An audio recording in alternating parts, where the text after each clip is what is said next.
முன்பு ஒரு காலத்துல அழகான கிராமம் இருந்தது. இந்த கிராமத்துல வீரன், மணியன், இளையன், சூரியன் என்ற 4 நண்பர்கள் இருந்தாங்க. அதுல வீரன் மட்டும் பணக்கார வீட்டு பையன். மொத்தம் 3 பேரும் சாதாரண குடும்பத்தை சேர்ந்தவங்க. ஆனா வீரன் பணம் முக்கியம் இல்ல, நட்பு தான் முக்கியம் என்று அவர்களோடு பழகிட்டு இருந்தார். வீரா, நம்ம 4 பேர்லயே உனக்கு தாண்டா கொடுத்து வச்ச வாழ்க்கை.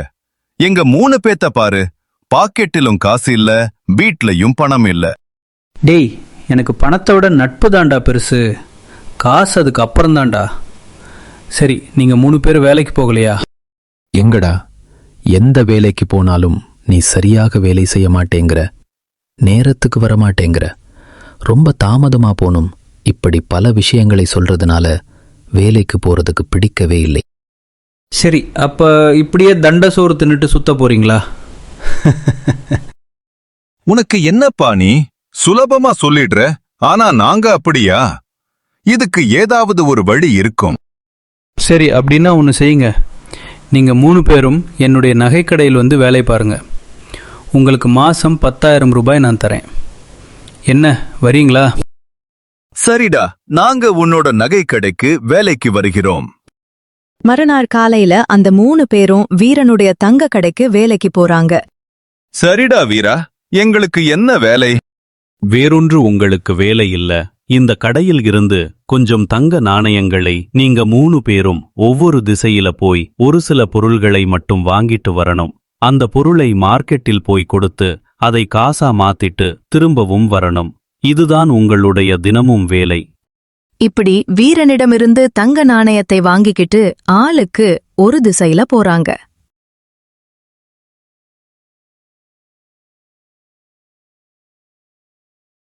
இப்படியே கொஞ்ச நாள் போகுது. ஒரு நாள் வீரன் நகைய கணக்கு பாக்குறப்ப ஒரு நகை காணாம போகுது.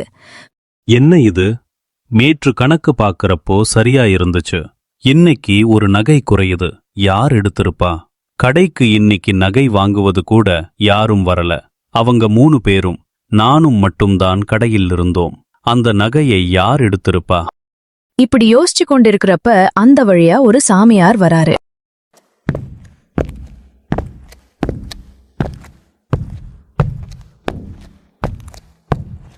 மகனே, நீ குழப்பத்தில் இருக்கிறாய். அந்த குழப்பத்திற்கு என்ன என்பது எனக்கு தெரியும். ஒன்று மட்டும் சொல்கிறேன், அதற்கான பதிலை நீதான் கண்டுபிடிக்க வேண்டும். யாராவது வைரம் இருக்கும் இடத்தில் கற்கண்டை வைப்பார்களா? அவசரப்பட்டு முடிவெடுக்காதே, யோசித்து நிதானமாக செயல்படு. இப்படி சொல்லிட்டு அந்த சாமியார் அந்த இடத்த விட்டு கிளம்பி போறாரு. அதுக்கப்புறம் என்ன இது இப்படி ஆயிருச்சு? நான் யார் மேலே சந்தேகப்படுறது? அந்த 3 பேரும் என்னுடைய நெருங்கிய நண்பர்களாச்சே. வேற யார் இந்த கடைக்கு வரவும் இல்லை 3 பேருள்ள யாராவது ஒரு ஆள் எடுத்திருக்கணும். இல்லை நான் தான் எங்கனாச்சும் மறந்து வச்சிருக்கணும். என்ன பண்ணுறது? இதை எப்படி கண்டுபிடிக்கிறது? இப்படி யோசிக்கிறப்ப அந்த சாமியார் சொன்னது ஞாபகம் வருது. யாராவது வைரத்துக்கு பதிலா கற்கண்ட வைப்பாங்களா அப்படின்னு உடனே வீரனுக்கு ஒரு யோசனை வருது. விலை உயர்ந்த தங்க நகை மாதிரியே போலியான தங்க நகையே அந்த இடத்துல வைக்கிறார். இங்க பாருங்கடா, இந்த கடையிலேயே இந்த நகைதான் ரொம்பவே விலை உயர்ந்த நகை. இதை விட்டா நம்மளுடைய 2 தலைமுறைக்கு உட்கார்ந்து சாப்பிடலாம், அந்த அளவுக்கு விலை உயர்ந்தது. யாராவது கேட்டு வந்தால் என்கிட்ட சொல்லுங்க, நான் வந்து விலை பேசிக்கிறேன். என்ன, புரியுதா? இப்படி சொல்லிட்டு வீரன் அந்த கடையிலிருந்து கிளம்புறாரு. மறுநாள் வந்து கடையில பாக்குறப்ப அந்த போலியான நகையோ அந்த இடத்துல இல்ல. ஐயோ, என்ன இது? நான் செஞ்சு வச்ச அந்த போலியான நகை கூட இந்த இடத்துல இல்லையே. அப்ப கண்டிப்பா அந்த 3 பேத்துல யாராவது ஒரு ஆளுதான் அந்த நகையை தூங்கி இருக்கணும். யார் என்று நான் சந்தேகப்படுவேன். கடவுளே, எனக்கு என்ன எதுவும் சோதனை, திருடனையே கண்ணுல காமிச்சு விடுங்க. ஒரு நாள் வீரன் கடை தெருவுக்கு போறப்ப,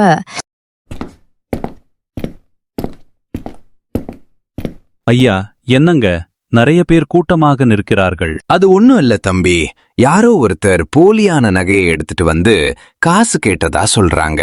யார் யாது? அவன் பார்க்கறதுக்கு எப்படி இருந்தான்? அதெல்லாம் எனக்கு தெரியாது. ஆனால் அவனை போலீஸ் கைது பண்ணி கூட்டிட்டு போயிட்டாங்க. காவலாளியே, யார் இவர்கள்?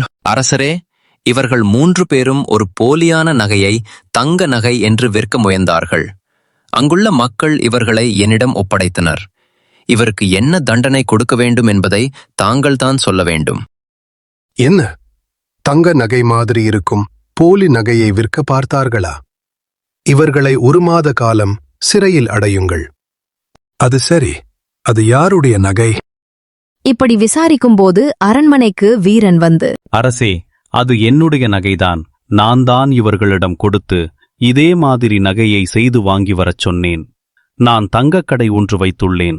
என்னிடம் வேலை பார்ப்பவர்கள்தான் இவர்கள் 3 பேரும். தயவு கூறி இவர்களுக்கு தண்டனை கொடுக்காமல் விட்டுவிட வேண்டும். என் கடையை வந்து உங்களின் காவலாளியை அனுப்பி பார்த்து வரச் சொல்லுங்கள். இதே மாதிரி உண்மையான நகை கடையில் இருக்கும். காவலாளியே, நீ இவருடன் சென்று அந்த நகையை பார்த்துவிட்டு வா. அது மட்டும் இல்லாமல் இவர் நகைக்கடை வைத்திருக்கிறாரா என்பதையும் பார்த்துவிட்டு வா. பாருங்கள் ஐயா, இதுதான் என்னுடைய கடை.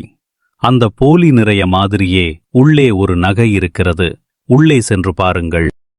அந்த காவலாளியும் நகைக்கடைக்கு உள்ளே சென்று அந்த நகையை பார்த்தார்.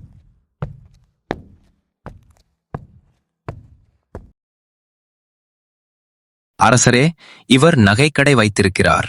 அது மட்டும் இல்லாமல் அந்த நகையும் அங்கே இருக்கிறது. இவர்கள் சொல்வது உண்மைதான். சரி, அப்படியென்றால் இவர்களை நீ அழைத்துச் செல். எங்கள மன்னிச்சுருடா, நாங்க தெரியாம இந்த தப்பு பண்ணிட்டோம். பணத்தை பொருளுக்கு ஆசைப்பட்டுதான் இப்படி ஒரு கேவலமான காரியத்தை செஞ்சிட்டோம். ஆனால் நாங்கள் செய்த தவறையும் பொருள்படுத்தாமல் எங்களை சிறை தண்டனையிலிருந்து காப்பாற்றியிருக்கிறாய். அது எதற்காக? நான் உங்களை காப்பாற்றியது உங்களுக்காகவோ அல்லது உங்கள் குடும்பத்திற்காகவோ இல்லை. என் நட்பு உண்மையானது என்பதை நிரூபிக்கத்தான். தயவு செய்து இந்த இடத்தை விட்டு கிளம்புங்கள். இனிமேல் என்னை பார்க்க வராதீர்கள்.